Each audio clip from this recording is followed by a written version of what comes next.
Hi, I'm Steve Pemberton with Pemberton Homes and eXp Realty.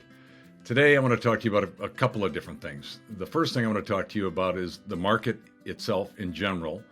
And the second thing, which is today's topic, is going to be investment property or rental property. The market that we've got right now is very different than what we've seen in the last 10, 15, 20 years as it's moved the marker from when does the spring market start. What's become commonplace now in the residential market in the Minneapolis-St. Paul market is Super Bowl. So Super Bowl happens, people have parties, they plan gatherings, and then once the Super Bowl is over, people start to look back to real estate and what their needs might be, whether they need to upgrade, downgrade, whether they're going to be making a lateral move into something that's a similar price range, but maybe it's a different style of living.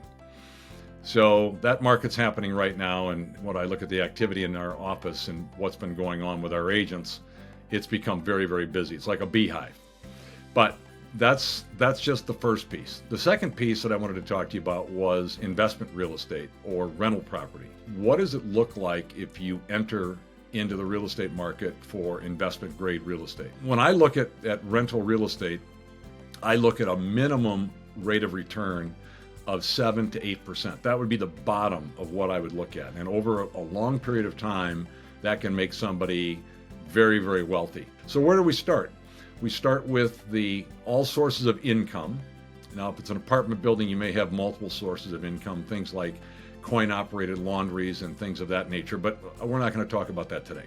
Let's just take the average single-family home or the average single-family townhome or condominium. So you've got your gross income, which is what the rent is, and from there, what we're trying to do is determine what is our NOI. That stands for net operating income. So we start with the gross income, the money that comes in, and then we have fixed expenses, whether it be property management. You should deduct 5% for vacancy and credit loss. You'll also have insurance. You'll have property taxes. Once you've gotten to that point, you start with the gross income minus those expenses, and there's your NOI, your net operating income. From your net operating income, unless you pay cash, you're going to have what's called debt service. And that's in the real estate investment world, that's what it's determined and what it's called, debt service. That means your mortgage payment. Now, you'll also be able to deduct the interest portion of that. And what you will have to do is capture the reduction in principal, which the renter is paying your mortgage now. So that's considered income. But by the time that you're all done, if you take your gross operating income minus your expenses, you've got net operating income. From there, you subtract your debt service, your mortgage payment. And from there, you've got cash flow. So you take cash flow, and what you do is you divide the cash flow by what was your initial investment, so your down payment, if you will, and that will give you your rate of return.